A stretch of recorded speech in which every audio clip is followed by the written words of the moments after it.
Presswire. Up until about 4 years ago, the Yankees had a thoroughly unproductive farm system that failed to produce low-cost complementary players, never mind impact big leaguers. Gardner and David Robertson were the best the farm system had to offer from 2006, the year after Robinson Cano arrived, to 2014, the year before Luis Severino arrived. Gardner and Robertson are forever cool with me, but yeah, the system was not productive. The Yankees overhauled their player development system in 2014 and, since then, they've become a star factory. Severino in 2015, Gary Sanchez in 2016, Aaron Judge in 2017, Gleyber Torres and Miguel Andujar in 2018. Impact player after impact player. That doesn't include guys like Chad Green, Jordan Montgomery, and Jonathan Holder either. The Yankees were desperate for a Montgomery type from 2006 to 14. Now he's almost an afterthought. Due to graduations and trades, the Yankees currently have a weakened farm system that is heavy on pitching and heavy on players in the lower minors. It's not a bad system, necessarily, it's just short on potential impact talent close to the big leagues. The Yankees have a lot of high-end prospects below high Class A, which is both exciting and scary. Exciting because another wave of talent is on the horizon. Scary because lower-level prospects are high risk. This year's top 30 prospects list includes 8 teenagers. Last year's had 5. 11 of last year's top 30 prospects are not eligible for this year's list. They've either graduated to the big leagues or are no longer in the organization. 4 others dropped out of the top 30 for development performance reasons. That means half the top 30 has turnover.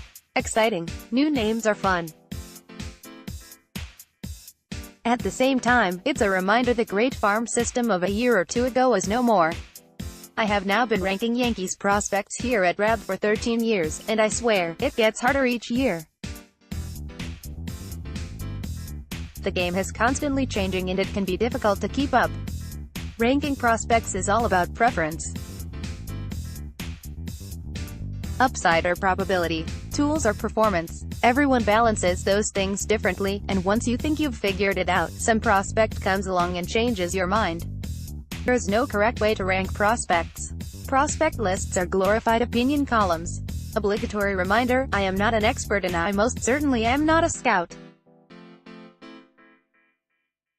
I'm just a guy who reads a lot and has opinions, and has decided to share those opinions with you on my free-of-charge blog. I'm wrong about players and prospects all the time. I mean, all the time. I once ranked Aaron Judge as the 4th best outfield prospect in the system. Make sure you bookmark this post and laugh at it repeatedly, otherwise what's the point? Anyway, all of my top 30 lists are right here. I use the MLB rookie limits of 130 at-bats and 50 innings to determine prospect eligibility. I don't worry about service time because it's too much of a headache to track.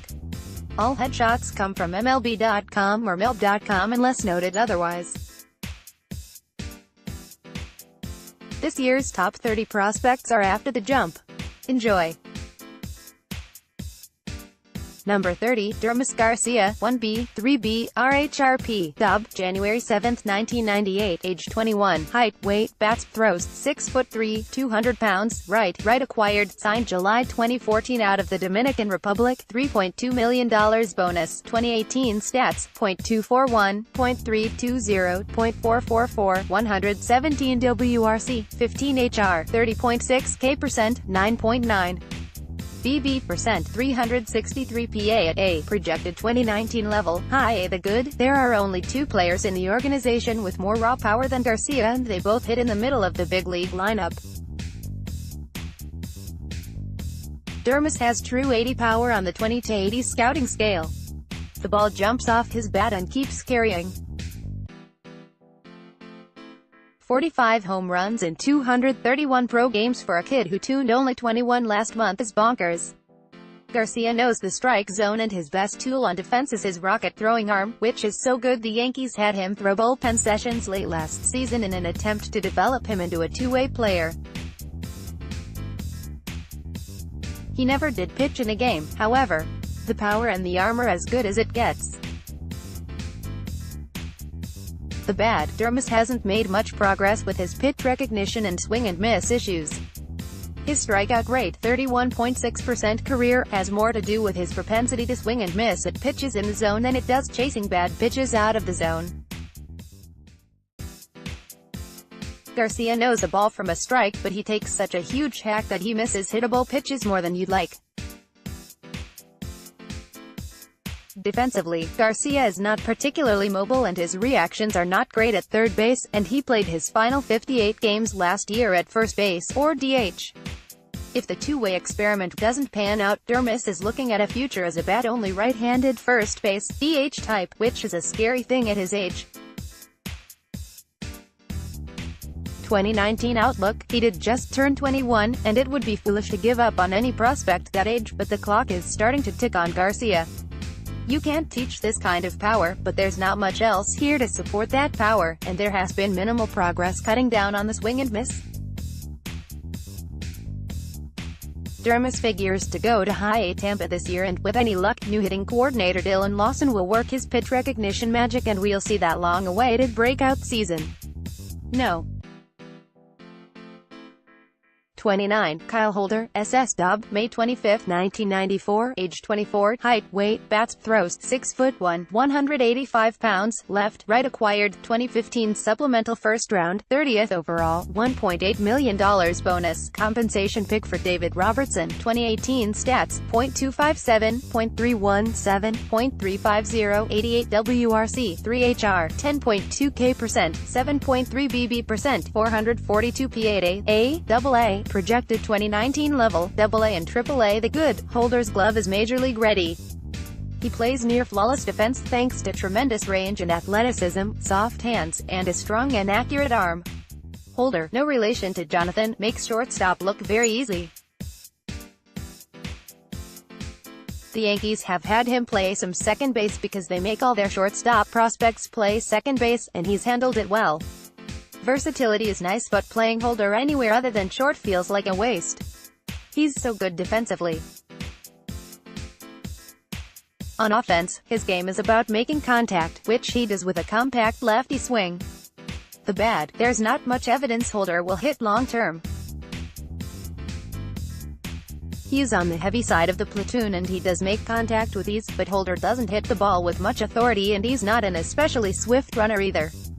His offensive game is slash and dash without the dash, basically. Holder spent time away from the organization last year following his brother's death, and he also missed time with a fractured vertebrae and a concussion. It was a difficult year for him with a lot of missed development time.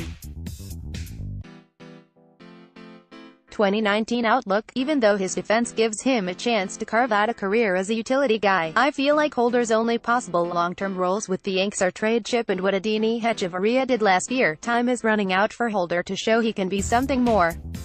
He was passed over in the Rule 5 draft this offseason and he'll have to show something with the stick to either earn a 40-man roster spot or a Rule 5 draft selection after the season. Holder played only 32 games with AA Trenton last season.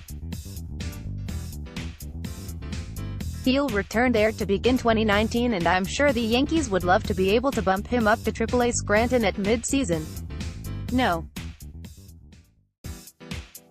28, Stephen Tarpley, LHRP Dobb, February 17, 1993, age 25, height, weight, bats, throws, 6'1", 235 pounds, right, left acquired, player to be named in Ivan Nova trade with Pirates, August 30, 2016, 2018 stats, 2.06 ERA, 2.74 FIP, 26.5 K%, 10.1 BB%, 78.2 IP at AA, AAA, MLB, projected 2019 level, AAA and MLB. The good, a shoulder injury led to Tarpley's big breakthrough. Following some shoulder trouble early in 2017, the Yankees moved Tarpley to the bullpen full-time, and they also had him to begin to use a sinker because his velocity had dipped. Last year his velocity returned and now he has a quality low to mid-90s sinker that helped him to post the minors' highest ground ball rate, 68.1% in 2018, min. 60 IP. It's not his Zach Britton sinker, but it's very good. Tarpley pairs the sinker with a mid-80s slider and an upper 70s curveball. Lefties get the slider and righties get the curve. Being a starting pitcher with a four-seamer wasn't working. A reliever with a sinker? That landed Tarpley on the ALDS roster.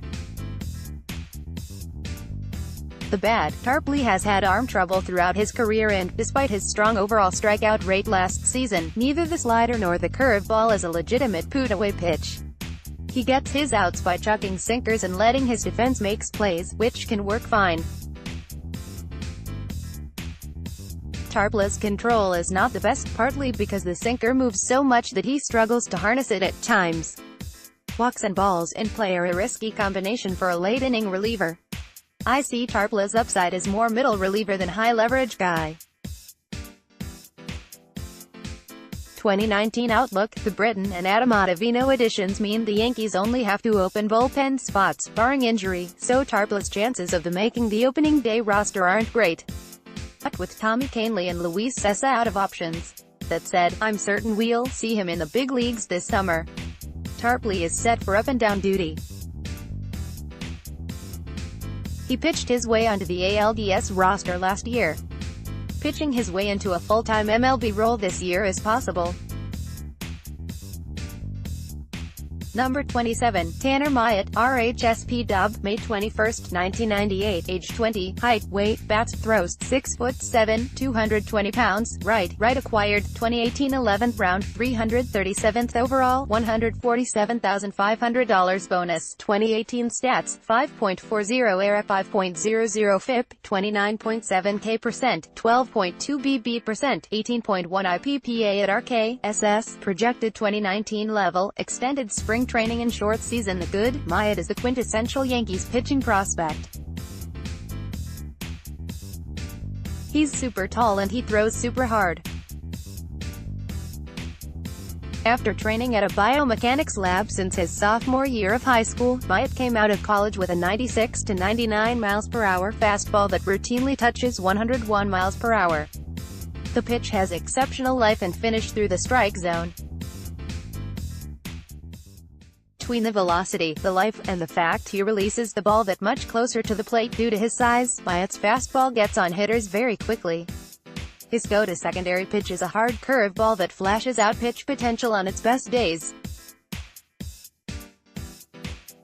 The tools are there for Myatt to be an effective power reliever should starting not work out. The bad, at 6'7", repeating his delivery can be a challenge for Myatt, leading to fewer strikes than you'd like. He's young and he's tall, and it'll probably take him several years to get comfortable with his mechanics and repeat them consistently. Myatt's changeup shows promise, but it is a clear third pitch behind his fastball and curveball, the latter of which lacks overall consistently.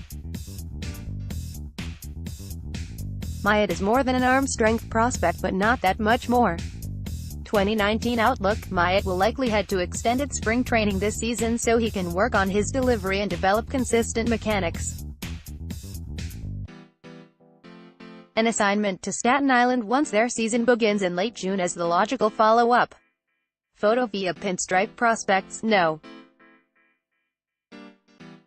26, Pablo Olivares, Dob, January 27, 1998, age 21, height, weight, bats, throws, 6'0", 160 pounds, right acquired, signed July 2014 out of Venezuela, $400,000 bonus, 2018 stats, .322, .391, .442, 142 WRC, 6 HR, 16.7 K%, 7.2 BB%, 276 PA at A, projected 2019 level, high A and double A. The good, Olivares has emerged from the flaming dumpster that is the 2014-15 international spending spree to become a quality prospect with a chance to carve out a long-term big league role as at least a fourth outfielder.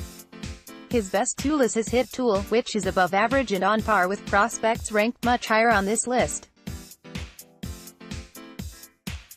Olivares has great barrel awareness, that's the hip new way to say, he consistently gets the fat part of the bat on the ball, and a controlled aggression at the plate.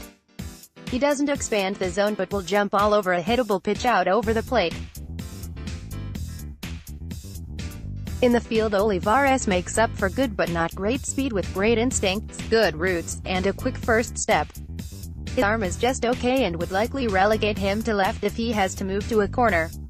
He also adds value with heady base running. Olivares is a smart, well-rounded player who plays above his tools and helps his team in a number of ways. The single biggest knock against Olivares is his power, or lack thereof. He's bigger than his listed weight, probably closer to 175 to 180 pounds. At this point, but he still doesn't have the strength to hit the ball out of the park consistently. Olivares is also an extreme pull hitter. His 56.9% pull rate was 28th highest among the 1,607 players with at least 250 plate appearances in the minors last year, Spray chart, which is not the right profile for him. Can't make yourself that easy to defend if you're not hitting the ball over the fence. Given his overall hitting ability, he should be spraying the ball to all fields rather than yanking everything to left. The talent is there for Olivares to post a high batting average with a strong on-base percentage. He just has to stop trying to hit like a power hitter. 2019 outlook: Olivares annihilated the low-A South Atlantic League last season, but his year was cut short when he took a pitch to the hand in July, ending his season. There have been no updates on his recovery, which isn't unusual for a low minors prospect, but he should be okay for spring training if it was a fracture. If he's not, he'll go to extended spring training with the rehab group. Once he's healthy, he'll go to high A, and possibly earn a mid-season promotion to Double-A. Olivares will be Rule 5 draft eligible again after the season and could put himself in position to be added to the 40-man roster with a strong, healthy season. No. 25, Luis Gil, RHSP Dub, June 3, 1998, age 20, height, weight, bats, throws, 6'3", 176 pounds, right acquired, Jake Cave trade with Twins, March 16, 2018, 2018 stats, 1.96 ERA, 3.55 FIP, 33.8 K%, 15.4 BB%, 46 IP at RK, SS, projected 2019 level, low A. The good, within the last 2 years or so the Yankees have made relatively minor trades for prospects either in the Dominican Summer League, Gil, one then, or who have yet to make their pro debut, Ronald Roman. Other teams have done this as well. The Padres traded for Fernando Tatis Jr. before he played a pro game, and the idea is acquiring a player very early in his career, before he breaks out and raises his stock. Gil had the breakout year last year, when he worked with a mid to upper 90s fastball that touched 101 miles per hour with an excellent spin rate. His arm is quick and loose, and that velocity comes very easily. Gil's curveball also features a high spin rate and is a legitimate outpitch on its best days. The bad, Gil is extremely raw and it starts with his delivery, which he doesn't repeat well. That leads to subpar control and non-existent command. Gil's curveball has a long way to go to become a reliable second pitch, and only last year did he begin to work on a changeup. Both secondary pitches are very much a work in progress. Gil missed the entire 2016 season while with the Twins with shoulder surgery, though, given his current velocity, it's safe to say he's come back well. It's still something to keep in mind. At this point, Gil is little more than an arm-strength prospect who's shown the ability to spin a breaking ball. Because he's a good athlete and doesn't throw max effort to get to that velocity, the hope is he'll iron out his delivery and control, and harness his secondary pitches in time. 2019 outlook: an assignment to extended spring training is possible. My hunch is Gil is ticketed for low-A Charleston though, and he'll spend the entire season there. He is a long-term project who figures to spend a full season at each level. It would take rapid improvements for him to become someone who earns consideration for mid-season promotions. Number 24, Frank German, RHSP dub, September 22, 1997, age 21, height, weight, bats, throws, 6'2", 195 pounds, right, acquired, 2018 4th round, 127th overall, $347,500 bonus, 2018 stats, 2.08 ERA, 1.39 FIP, 34.2K%, 5.0 BB%, 30.1 IP at RK, SS, projected 2019 level, low A and high A. The good, the Yankees have already worked their arm strength magic with German. He set mostly 90 to 94 miles per hour in college before pitching in the 94 to 96 miles per hour range with a few 98s during his pro debut last year. The Yankees have also helped him firm up his breaking ball into a true slider, and German's power mid-80 changeup is a quality third pitch. With good size and good athleticism and a repeatable delivery, German has little trouble throwing the ball over the plate. 3 pitches with control is a nice little get in the 4th round. The bad, despite the strikeout rate last year, neither the slider nor the changeup is a legitimate put-away pitch at this point. German is still working to gain consistency with both, especially the slider, which too often lacks that snappy break. He also must improve his overall command and pitch to the corners more often going forward. That's not uncommon for someone this early in his career though. Slider and/or changeup take a step forward, German's prospect stock could skyrocket. 2019 outlook, my hunch is German will follow the development path of another recent Yankees 4th round pick, Jordan Montgomery.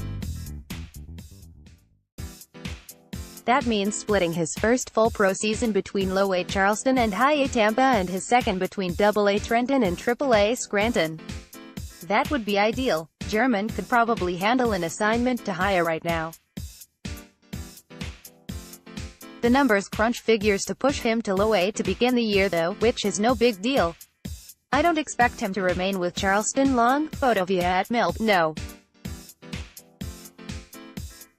23, Josh Bro, C-Dub, October 7, 1997, age 21, height, weight, bats, throws, 6'1", 220 pounds, right, acquired, 2018 2nd round, 61st overall, $1.497 million bonus, 2018 stats, .269, .289, .352, 88 WRC, 0 HR, 18.4K%, 3.5 BB%, 114 PA at RK, SS, projected 2019 level, low A and maybe high A. The good, similar to Gary Sanchez, Bro's best tools are his power at the plate and his throwing arm behind it.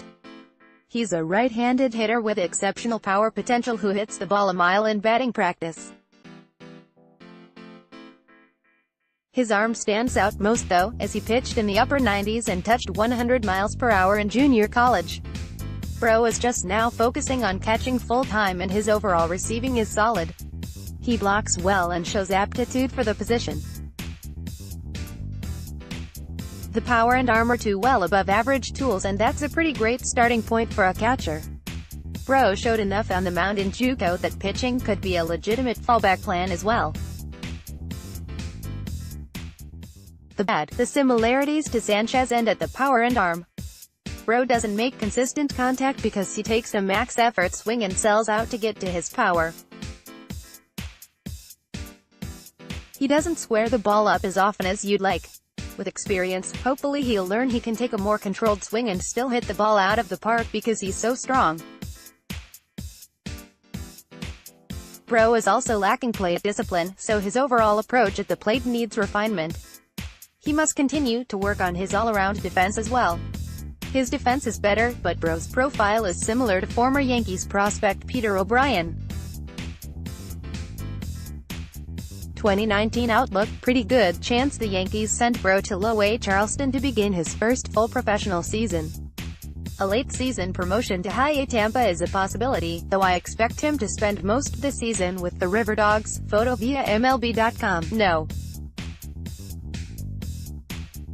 22. RAIMFBR Salinas, Dob, December 31, 2000, age 18, height, weight, bats, throws, 6'0", 175 pounds, right acquired, signed December 2017 out of Venezuela, $1.85 million, 2018 stats, .108, .313, .135, 60 WRC, 0 HR, 20.8 K%, 14.6 BB%, 48 PA at RK, projected 2019 level, extended spring training and short season. The good, the Yankees spent their leftover Shohei Ohtani money on several players during the 2017-18 offseason, with most of it going to Salinas. He stands out most for his bat and advanced approach, which equals walks and good hitters counts. Salinas has bat speed and the hitting acumen to use the entire field, and he does have some over-the-fence power as well. The potential exists for Salinas to be a total package hitter at his peak. High average, high on base, lots of power. Defensively, his best tool is a well above average arm. The bad, Salinas is a good runner and a sound defender, though he's quite raw in the outfield, and needs to improve his reads and routes. He also has a tendency to show off his arm and make poor throwing decisions, which is something that can be corrected with experience. We are talking about a just-turned 18-year-old, remember.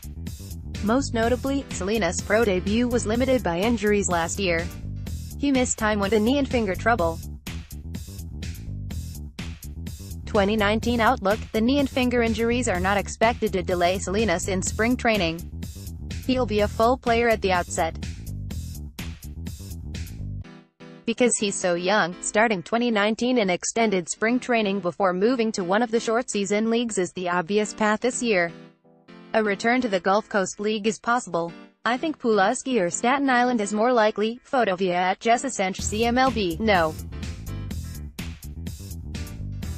21. Ryder Green, Dob, May 5, 2000, age 18, height, weight, bats, throws, 6'0", 200 pounds, right acquired, 2018 third round, 97th overall, $997,500 bonus, 2018 stats, .203, .316, .392, 101 WRC, 3 HR, 36.8 K%, 11.6 BB%, 95 PA at RK, projected 2019 level, extended spring training and rookie. The good, the first thing everyone notices about Green is his power.